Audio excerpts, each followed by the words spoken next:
Magandang araw, magandang umaga, anuman pong oras niyo po napanood ang video ito. Isang mapagpalang araw po para sa ating lahat. At sa video ito, nais ko pong i-share ang patungkol po sa pagiging makasalanan natin. Alam po naman po natin na tayo mismo, ako, ikaw, tayong lahat ay makasalanan. So, ang katanungan dito, bakit po hindi pa po tayo hinusgahan ng Diyos? Ano po ang dahilan niya? Ano po ang kanyang plano para sa ating lahat? So, ano po bang ang kanyang pakiramdam? Ano po bang kanyang dinadama kung sa tuwing tayo gumagawa ng kasalanan?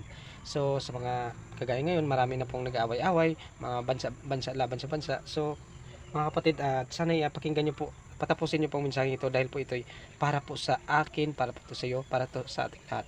So yun, at sana'y pagpalain po tayo sa ating mga gawain sa araw-araw. God bless po sa ating lahat. Sana pakinggan nyo ito dahil ito'y magiging sandata po natin patungo sa kaharian ng Diyos. Let's go, panoorin natin. Kailanmat may anak na sinisigawan ng kanyang magulang, nilalapastangan ng kanyang ama't ina, nakakaramdam ng sama ng loob ang Diyos. Pagka mayroong mag-asawang nagbubugbugan, naghihiwalay, nagpapatayan, nakakaramdam ang Diyos ng sama ng loob o ng galit. Pagka mayroong bansa na yung kapwa bansa'y inaapi, ginigera, nagagalit ang Diyos. Pagka mayroong lalaking nakikiapid sa asawa ng kanyang kapwa, samantalang wala yung asawa, niluloko niya yung kanyang kumpare, nararamdaman ng Diyos, nagagalit siya eh. Pero alam niyo kung bakit ang Diyos hindi pa nagagalit talaga ngayon?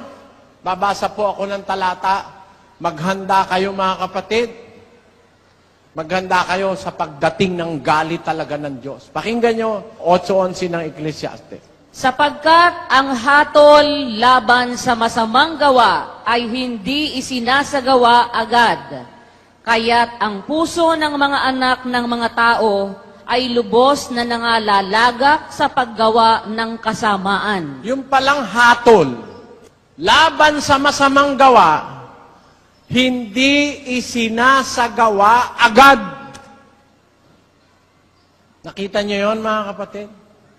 Kaya ang tao, sinasamantala namang gumawa ng masama eh. Kasi yung hatol laban sa masamang gawa, hindi isinasagawa agad ng Diyos eh.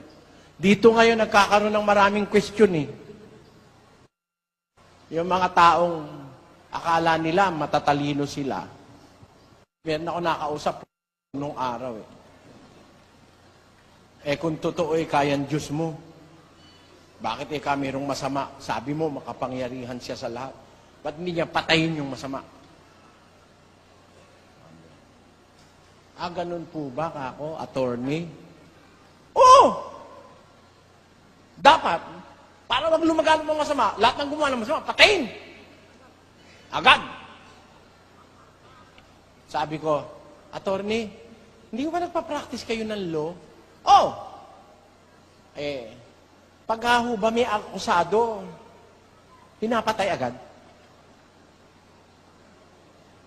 Di ba ako dinadaan sa due process? Hindi ba? Hindi ba totoo na ang ating bansa may penitentiary? Ano ba yung penitentiary? Mga kulungan. Para ang tao magbago. Pagka ganyan ka ako, dapat kung kayo magiging presidente, alisin na yung mga kulungan. Lahat ng akusado, pugutan ng ulo. Patay lahat. Meron ka akong akusado, wala namang kasalanan.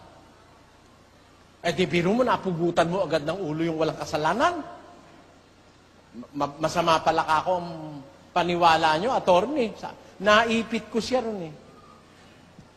Dapat daw, pag nagkasala, patayin agad. Meron hong tao ka ako, nagkasala, ayaw naman niya eh. Ayaw niya. Wala naman siyang balak pumatay ng tao. Nakita niya lang yung misis niya, may ibang nakapatong, nataga niya. Kayo ba, pag nakita niyo yung misis niyo, may ibang nakapatong, palagay niyo, matutuwa kayo? Hindi siya makakibo eh. Ayaw naman niyang gumawa ng ganun eh. May nakita lang siyang nagpadilim ng isip niya. Yun ba mortal na kasalanan?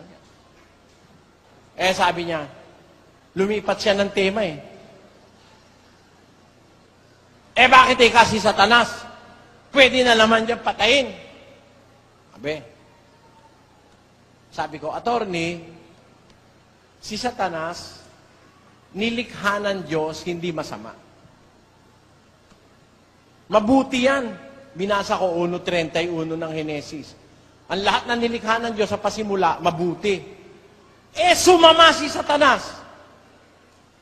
Ibig sabihin, pagsama ni Satanas, papatayin agad ng Diyos. Hindi na siya magiging hustisya. Bakit? Yung mga tao nagkasala rin eh. Binibigyan ng Diyos ng pagkakataong magbago't magsisi. Kung papatayin niya agad Satanas, sasabihin ni Satanas, patayin mo rin lahat ng taong magkasala, mahal ng Diyos ang tao. Hindi papayag ang Diyos. Kaya, pinapabayaan niya muna si Satanas. Kasi, sa pagmamahal niya sa tao, nauobliga ang Diyos na magpataan sa masasamang anghel. Huwag agad niyang parusahan. Yan.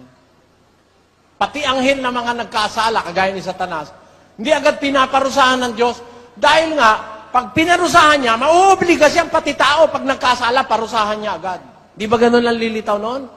Kasi nilikha niya yung anghel, nilikha niya rin ng tao. Pareho lang namang nilikha yan ng Diyos eh. Anghel at tao, parehong nilikha. Mahal niya anghel, mahal niya tao. Nung magkasala anghel, kinulong niya. Kung agad niyang paparusahan, mauobliga ang Diyos na ang tao, pag nagkasala, parusahan din agad. Wala nang makakapagbago. Amen? Kayo, gusto niyo ba na pag nagkasala kayo, wala na kayong chance magbago? Gusto niyo ba yon mga kapatid? Hindi. Pag-ibig ang Diyos eh. Kaya ang Diyos, lumalagay lang doon sa punto ng hustisya. Kung hindi niya agad pinaparusahan ng taong nagkakasala, binibigyan niya ng pagkakataong magsisi.